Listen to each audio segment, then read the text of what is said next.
One of the most surprising early figureheads of the Christian church was James, the brother of Jesus. Early in Christian history, he was nicknamed James the Just to differentiate him from James, the Apostle of Christ. Early Christian writers speak of James as exemplary in his religious life, living for God as a Jew dedicated to Jesus Christ. The New Testament tells us much the same of James once he became a Christian, though it doesn't give us as much detail as we may like. The first mention of James in the Gospels comes from Matthew 13. When Jesus preaches in Nazareth, he's met with skepticism because the people had known him from childhood, knew his parents, naming his mother 4 brothers, James, Joseph, Simon, and Judas, and mentioning that he also had sisters. Unimpressed with Jesus' origins, most of his hometown neighbors couldn't respect him as a teacher. In Mark 3, we learn that his brothers traveled to him to try to make him stop his ministry, thinking that he was out of his mind. And in John 7, his brothers try to convince him to go to the Passover festival in Jerusalem to prove himself as a teacher. It's noted that they did not believe in him. In their culture, family honor was of utmost importance. Jesus being so controversial would have brought the family into shame and disrespect.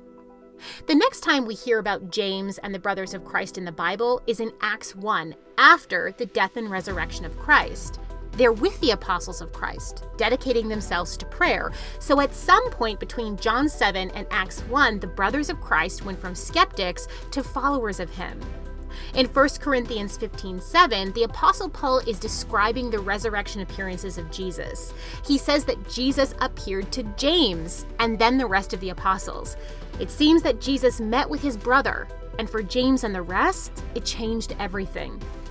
James then became a prominent leader of the Jerusalem church. The Apostle Paul called him a pillar of the church and speaks of him as on the same level or even higher than the other apostles. When a council was held to figure out what should be done with Christian Gentiles, whether they should also follow the Mosaic law, it was James who was given the last word. He discerned that Gentile Christians did not need to follow the law, though they did need to separate themselves from pagan practices, while not taking up Jewish ones. The 1st century Roman historian Josephus recorded the martyrdom of James, calling him the brother of Jesus and saying that he was sentenced to death by the Sanhedrin, who stoned him. A later 4th century Christian historian tells us that an earlier Christian writer said that James was pushed off a high edge of the Temple Mount where he was addressing the crowd. When the fall didn't kill him, the religious leaders stoned him and finished him off with a club. This was a devastating loss for the Jerusalem church, and an addition to the growing list of Christian martyrs. Thank you so much for watching. We want to keep producing high-quality biblical content, but we can't do it without your support. If you feel called to support us, please click the link in the description under Donate. Your support really means a lot to us.